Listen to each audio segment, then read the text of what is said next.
তারপরের প্রশ্ন, বঙ্গদর্শন সাময়িক পত্র প্রবর্তন করেছিলেন কে? বঙ্কিমচন্দ্র চট্টোপাধ্যায়। তো এরপরের প্রশ্ন, সরলা দেবী চৌধুরানীর আত্মজীবনী গ্রন্থের নাম কি? জীবনের ঝরাপাতা। বা যদি প্রশ্নটা এমন আসে যে জীবনের ঝরাপাতা কে রচনা করেছিলেন? সরলা দেবী চৌধুরানী। ঠিক আছে। যদি প্রশ্ন দেয় যে জীবনের ঝরাপাতা একটি কি ছিল, না আত্মজীবনী। তো তারপরের প্রশ্ন, হিস্ট্রি অফ ব্রিটিশ ইন্ডিয়া গ্রন্থটি কত খ্রিস্টাব্দে কে প্রবর্তন করেছিলেন?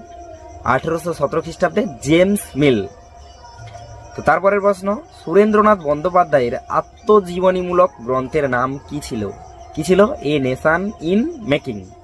তারপরের প্রশ্ন, নবান্ন নাটকটির রচয়িতা কে ছিল? উত্তর হবে বিজন ভট্টাচার্য। তারপরের প্রশ্ন, জীবন স্মৃতি নামক স্মৃতিকথাটি হলো কি? না রবীন্দ্রনাথ ঠাকুর। মানে জীবন স্মৃতি নামক স্মৃতিকথাটি কে প্রবর্তন করেছিলেন? না রবীন্দ্রনাথ ঠাকুর। তারপরের প্রশ্ন, পৃথিবীর প্রাচীন খেলার নাম কি? উত্তর হবে মানাকালা।